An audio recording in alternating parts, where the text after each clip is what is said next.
Alright, here we are, Canadian junkyard. Okay, pro tip here. Hey everybody, welcome back to your favorite YouTube show, Fixing Random Crap with Craig. Today we are dealing with this sink, and everything's cool here on this side, and the water stops when I push this all the way back. And I'm kind of mid-fix here, but what was happening here is, see, I've turned the water off already. This was just going back a little too far, and when it went past middle, it was causing the water to drip. And we don't want that, so we did reach out to Moen, which is who makes this faucet, and it's very easy to tell that because it says right there.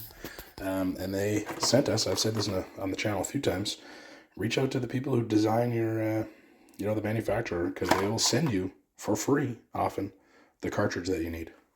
So we got a new cartridge here. They also sent us a new top. I think we're going to stick with the old one because this looks like slightly like brushed versus the chrome of this one. But this should fix our problem up. So first thing, turn off the water down below. Did that already. You need to pop this thing off with a really slim edge flathead screwdriver. Be careful not to scratch it because that part did not come in the box with the new one. And then undo the Phillips screw. That was real tight. Phillips screw came out. It's right here. And now we're just wiggling this thing off. And I'm kind of using this to pry it very gently. So I'm really taking my time to get that off carefully. And then we'll take the card. Okay, that guy's off. This is a fair bit of what you call that, calcium buildup in there. So we're going to clean that thing up big time. Tip is to use a cloth when you're trying to turn that off of there to avoid too much damage to the edge. You see I did a little bit of damage on it before I had come up with the cloth idea, so don't be like me. And now I gotta figure out how to get this thing out. So okay, we have gotten to the cartridge. This thing had to come off. It's just threads on. Got that threaded out, and I was able to actually twist that off with my hand, but ideally you have a pair of channel locks and a cloth to protect the outside of this thing. I didn't have my channel locks with me on this job, so we just kind of hulked it off, but now we've got I've cleaned this up a fair bit already, but you can see there's a ton of buildup there.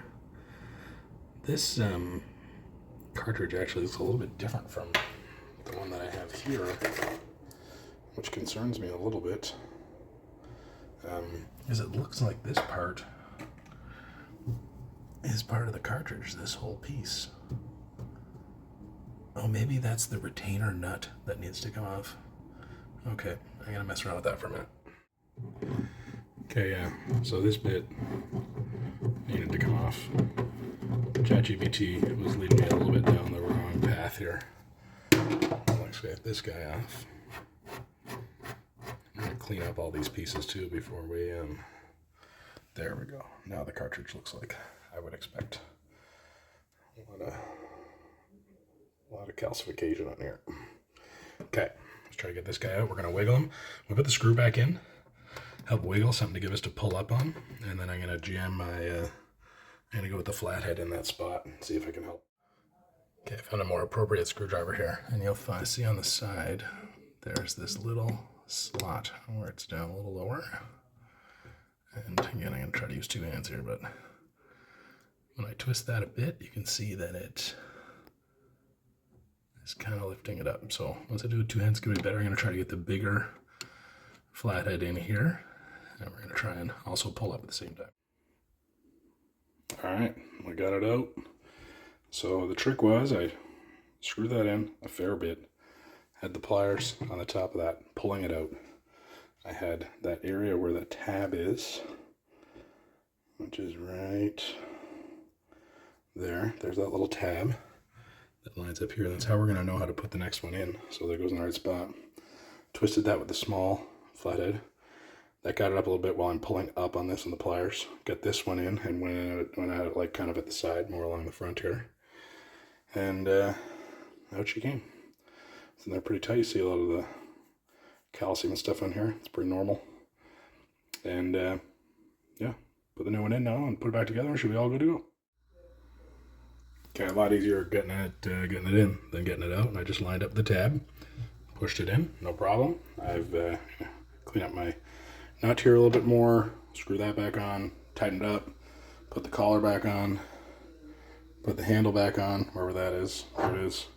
Put the screw back in, turn on the water, we'll test it out. Hopefully the next video is of it working. All right, we're all done. I think it's totally good now. When it goes back, it stops, it doesn't go too far. I think it actually might have had something to do with this thing just being in real bad shape too. Like there's a few like gouges and stuff in it. Maybe it was allowing it to turn too much. I was glad they sent me a new one of these too. So now to try and get that cleaned up, I just put the new one on. It actually matches fine. They look the same. I thought it was like a brushed versus a chrome, but looks good. Didn't send this piece, so make sure you hold on to that so you can put it back in. And yeah, totally good. Totally off. Opens as far as it should. And we're cooking with gas. See you next time on Fixing Random Crap with Craig.